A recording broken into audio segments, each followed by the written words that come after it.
Hi guys, this is Nikhil, the Geeky Nomad, and welcome to another episode of the F1 Capsule. Today we have something very special lined up for you. We are in conversation with Jehan Daruvala, who is India's first ever Grand Prix winner and is currently driving in the Formula 2 Championship. He recently packed up the Formula 3 Asian Championship and placed third. He had 9 podiums and 3 wins to his name during that championship.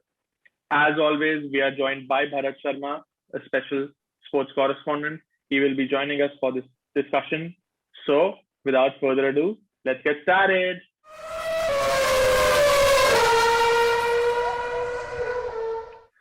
So, hi, Jan. Thank you for joining us on the F1 Capsule. Today, as Bharat mentioned, he will be co-hosting the show. So, Jehan, just why don't you quickly sum up the 2020 season for us? Formula 2 was it was during the COVID pandemic, and you guys were traveling. So just sum it up for us. Like you've already mentioned that it was a season of two halves. Why don't you just go ahead and sum it up in your words? Yeah, okay. It was my first season in Formula 2. I just come off for a good season in F3, and I've been picked up by the RedBull Junior program, so it was another step in my career towards Formula 1. Obviously, as everyone knows, the season didn't pan out as I would have liked it to have. It was very difficult in the start. I had a lot of troubles, and I was struggling to basically get off the line for almost half the season. So it was really frustrating. I always had the speed over one lap, but I would lose 3 or 4 positions at the start, and nothing could be done from there really. I worked on a lot of stuff in the period that we didn't have too much time in the gap throughout the year. We had like a bunch of 8 races together, but when I could, I was trying to work as hard as I could with the team, to try and get on top of these starts. And we just found a simple technique, or say not simple, but more simple than we were doing earlier. So the starts have just become more consistent. The way we did it earlier, you could have a really good one or a really bad ones. This way, there is quite consistent. It's not going to make you make a lot of places, not lose a lot of places at the start. So it's all about just finding a consistent base where we could work from. So that gave me a lot of confidence. And then from Mugello onwards, the season really improved, got better and better. I qualified in the front row in Sochi, had another few top 5 finishes, and then I rounded off the campaign with a podium and a win. So it just got better and better, like I said, and I finished on a high note, and I hope to carry that forwards into the coming year. Jehan, if I can ask you to sum up the entire last season, because what happened, if you remember, I called you before you were to board the flight to London. You had taken a repatriation flight. So the background was unprecedented, and obviously there was no clarity you might be able to reach in time to start the season. Yeah. So from that till the end, it was different for all of us. But as a racing driver, how did you cope up with it? Starting from that repatriation flight you took to the UK. Yeah, I got on that flight, like I mentioned. So luckily, I got back to the UK. I could do all my preparations, before the season started. It's less than it would normally be because, I was going to Carlin, I was going to RedBull, but still not trying to go too much. So we did as much as we could preparation-wise, but then once the season started, it was pretty much flat out. I was going from track to track, and then either back to my apartment for a week and then back to the track again. I was literally in the same bubble pretty much for the whole year. I didn't see my parents or my family the whole year. My dad only came to the last race in Bahrain where I won. So apart from that, I had been away from home for 7 to 8 months. So it was a different season to it would normally have been. From a preparation side, in terms of racing, everything was not too different, and we got to race, which was the most important thing. We all love racing, and we got to do what we love. So from my side, really, there was not much to complain about. We did what we were told in terms of our protocols to be safe, and we all got through the season pretty safely. Okay. Jen, also you just wrapped up the FIA Asian Championship. You came in third. You got about 9 podiums, I think, throughout the season. Do you think it's good practice for the upcoming season, Formula 2 season? Yeah, for me, it's always good practice. If I was not racing, I would just be at home or training and getting ready for my season. So, there's no better way to get ready than, even if the car is a bit slow and stuff, you still do 15 starts, you do 15 lap ones. So you can work on things where, maybe you were not as good as earlier and stuff. I think the main thing was difficult to overtake in these cars, as we found out over the last 4 weeks or so. But apart from that, you need to push any car you drive up to the maximum and the limit you feel. So, it's always good to keep pushing. And the main thing was, it was the first time there was an all-Indian team representing India at a level like Formula 3. So, I couldn't be more proud to be there and represent the country. Yeah.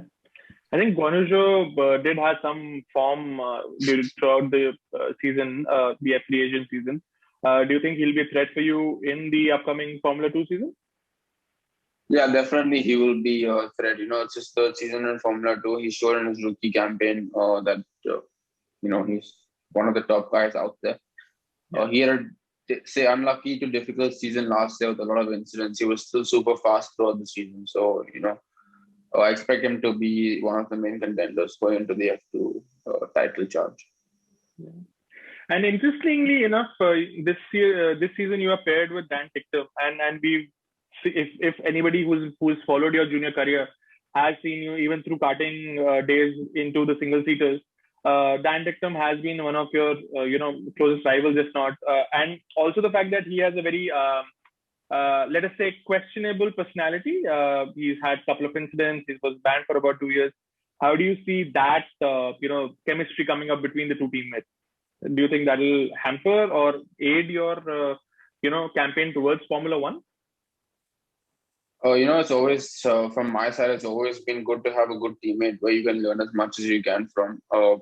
Obviously, in Formula 2, when you're in a top team like Carlin, you're never going to get someone who's not a good driver. So, last year there was Yuki, and now this year, Dan. I think he's a top driver, and we get along really well. Even though he's had his moments with me, we always got along well, and we respect each other as drivers and try to learn as much as we can from each other. So from my side, if he's fast, it's going to be good for us both to learn from each other and do the best we can to move forward as a team. Jehan, what do you learn from someone like Yuki when you spend a lot of time with him last year? Yeah, like I said, when you have a fast teammate, we don't have too much time in Formula 2 or no time at all literally to adapt. We have 2 push laps in free practice. We look at that data from a performance side to see where we can improve in qualifying. And, that's pretty much, we have like one performance run and one longest run of 7-8 laps in free practice. The performance run, like I said, is 2 laps. And then you go into a 7 to 8 lap longer run. So you can learn on both those runs. Obviously, your main focus is still for qualifying. And then you can see techniques and who adapts, does different stuff in different corners. Obviously, over a lap, you can be quite similar on pace, but there's different places where different people are better. So like that, you can try to learn from each other and move forward as a team in terms of qualifying and then racing. When you have someone like Yuki doing so well, does it put more pressure on you? Does it motivate you? How do you keep yourself going? Not really. That's why I'm more than motivated. From last season, there was a lot of ups and downs. So, like I said, I finished the season on a high. And the main thing is I know that the package is very good. And, I've stayed back with Carlin again this year. I'm still with the RedBull junior team. They've backed me again for this year. So my main goal is to, have that confidence that we have the package to deliver at a high level week in, week out. And at the end of the day, I want to become a Formula 2 champion. But even if I finish in the top 3, I'll be very pleased with how it went. Yeah. Okay. And I think Bharat touched upon the extreme, which was essentially the fact that, how do you compete, right? What about the other aspect? How do you relax? Because it is such a tightly packed season, and also, like you said, you don't have enough time. So how do you take out time for yourself? Do you listen to music? What is the kind of extracurricular activities that you would probably do to just relax yourself and take your mind off the game? This year we only have 8 races. We had 12 last year, so we have some periods of time which are more spread out. Like we have a race in Bahrain and then 2 months up until Monaco, Mhm. racing wise. So I try to keep as busy as I can. Most likely, I'll still be in London. I have a great bunch of friends who are also driving in Formula 2, like Marcus, Yuri, Dan himself. I have many good friends. We'll try to stay in the same bubble. Maybe hang out a bit at home in an apartment in London. Do some simulator together.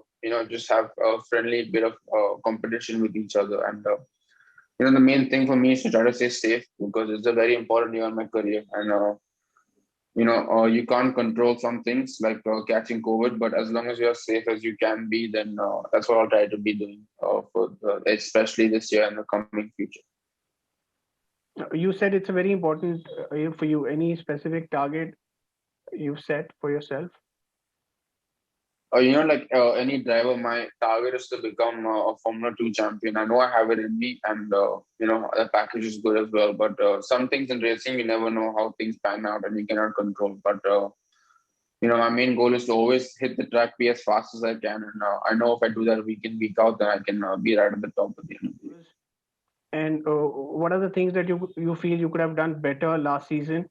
And for example, the way you thwarted Mick's challenge in the final round in Bahrain, uh, how much confidence you got out of it? And did you think that, okay, maybe this was the way I should have driven the entire season? I'm sure. I mean, you gave your 200% every time. Yeah, you learn. Like I said, in F2, you don't have a lot of time to adapt to stuff. You keep learning stuff on the spot all the time. Even if you run 2, 3, 4 years in Formula 2, you still keep learning. That's how difficult the championship is in my eyes. So I learned a lot throughout the season. Like you said, racecraft was one area where I improved throughout the year. I got a lot better at starts. And from my side, my one lap pace has never been a problem. I'm quite confident over one lap. I can be as fast as anyone. But the main thing is to just put everything together. And over the season, things got better and better. And hopefully, I still keep learning and keep improving and put everything together when it matters. Jen, also talk about the Red Bull Junior program. So it's a highly coveted program. We've seen quite a lot of junior drivers, be promoted to the Formula One team as well. So talk a little more about it in terms of do you get coaches? What kind of conditioning do you get? And what kind of support would you typically get in, large programs such as this? Yeah, so last year, was super difficult with COVID and everything. So there was not too much mixing of bubbles. I was going to the simulator before every weekend to prepare from more for driving side than anything. So that was the main thing we had last year. Apart from that, being part of the Red Bull Junior Academy, it gives you a stepping stone into Formula One. Nowadays, it's very difficult, to go to Formula One, as everyone knows. So, but to have that platform and that stepping stone, to know that if you perform and do well, then there is that seat in Formula One available.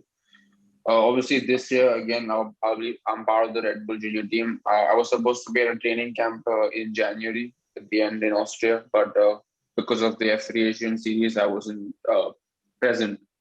So probably after the test and between the races, I'll try to fit in that training assessment and stuff at the Red Bull Technology Center in Austria, and again do as much as I can with the sim at Red Bull, the sim at Carlin, and to prepare for the season. Good. So I'm saying in the bigger picture, how important was that result in the final round in Bahrain? You think if that did not happen, maybe you didn't get a Red Bull extension? I don't think, in the middle of the year, I was doubting myself.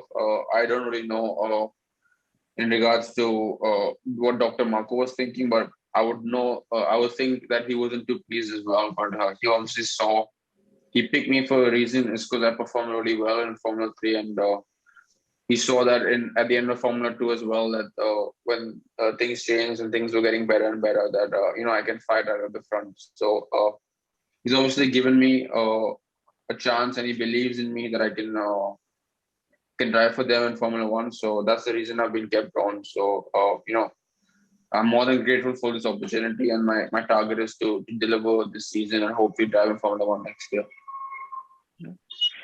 Talking about Formula One, Jehan, like you mentioned that you learn from teammates. You've been teammates with Lando Norris for quite a few seasons. Are you still in touch with him? Do you talk to him about, or do you follow each other's careers? Or is it just that you follow in terms of how do you understand the different level of the Formula One and Formula 2? Yeah, I think we've been close since we were in karting and all the way at least gone to Formula One. We don't talk too much about racing as such. When I need help on a simulator in terms of setups and software and stuff, he's really good at all that stuff. So I ask him to help me out. And even last season, when we could, I would catch up at his apartment or go play some golf together and stuff. So yeah, we remained quite close friends. And it's always good to have one of your mates in Formula One. So if you ever have any questions or doubts, they're there to help you. And what about esports?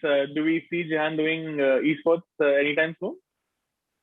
Oh, no, I don't think so. Go ahead, Bharat. Yeah.